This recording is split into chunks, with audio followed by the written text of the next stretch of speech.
Moldova TV hem radyo soyutun başı Liliana Vitsuyşanu haberledi anecevi sayın birinden mass media kurumların listesi belli olacak yeni klasifikasiyaya göre. Bu sayıya girecekler milli dolay hem yerli mass media kurumları. Pentru noi este foarte important să avem un dialog constant cu cei pe care îi reglementăm, îi monitorizăm.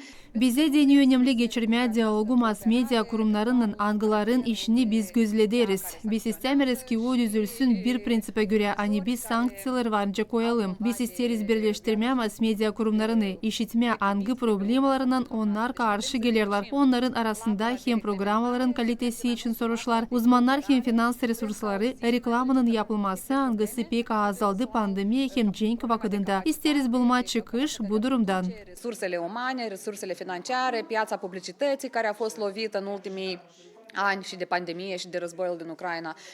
Iată de ce pentru noi este foarte important să găsim soluții. Yeni listeye göre 41 televizyon kurumu hem 5 radyo kurumu girdiler milli mass media kompanyaların sayısına. 10 televizyon kurumu hem 10 radyo kurumu girdiler dolay kompanyaların sayısına. 7 televizyon kurumu hem 45 radyo oldular yerli kurum.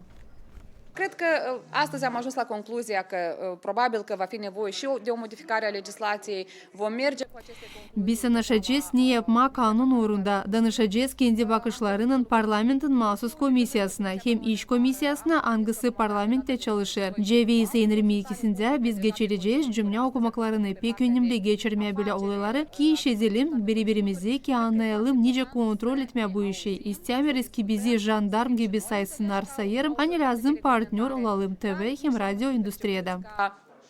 Jandarmul care vine și doar dă sancțiuni, dar totuși să fim percepuți ca un partener a celor din industria audiovizuală.